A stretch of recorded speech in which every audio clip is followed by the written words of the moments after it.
L'enfant intérieur, c'est le domaine du non rationnel, de la sensibilité, du ressenti, des sensations, des émotions, de la spontanéité, du non conditionné, de l'instinctif, de l'instant présent, de l'imaginaire et du rêve.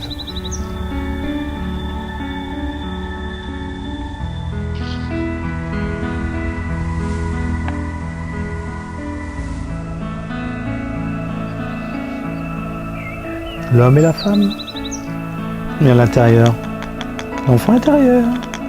Alors je souhaite partager avec vous cette approche sur l'enfant intérieur. Cette approche sur l'enfant intérieur, je l'ai personnellement vécue il y a bien des années en arrière, lors d'une démarche que je souhaitais faire pour aller vers moi, pour aller mieux me connaître. Alors je voudrais partager avec vous des expériences que je retrouve assez souvent lorsque je fais des consultations, ou même les ateliers, ou même je dirais dans les formations que je donne ou que nous pouvons donner avec mon épouse, de gens qui sont en démarche, sont des gens qui sont d'honnêtes chercheurs quelque part sur eux-mêmes et autres. Et on entend souvent des personnes qui disent « Ah, ça, je pensais l'avoir dépassé, ça, je pensais l'avoir réglé », parce qu'elles se reprennent le pied dans le tapis d'une colère, d'une tristesse, d'une réactivité quelconque.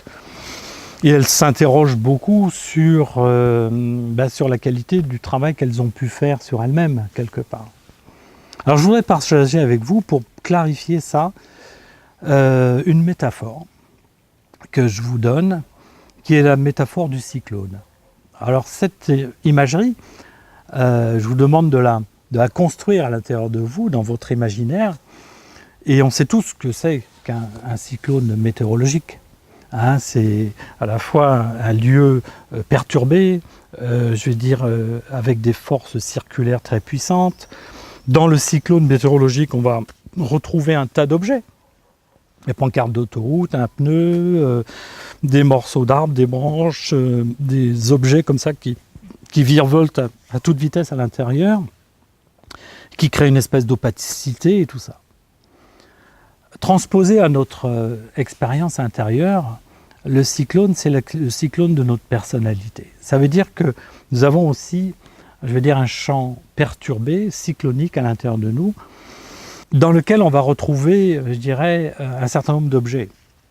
Alors, on va retrouver quoi? On va retrouver notre enfant intérieur, notre adulte psychologique, papa, maman, le grand-père, la grand-mère, les lignées, la blessure de reconnaissance, la blessure d'amour. Tout ça, ce sont des objets psychiques, des objets émotionnels, des objets qui sont là, qui tournent à une très grande vitesse à l'intérieur de nous et qui, d'une façon récurrente, nous arrivent vers nous et puis nous font dire aussi, d'une façon assez symbolique, j'ai l'impression de tourner en rond, j'ai l'impression de retrouver toujours les mêmes choses, j'ai l'impression de ne pas évoluer.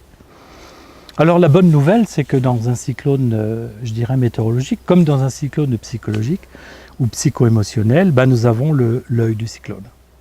Et là, on retrouve cette dimension qui est la notion de l'axe et du centre, au même titre que le centre du labyrinthe.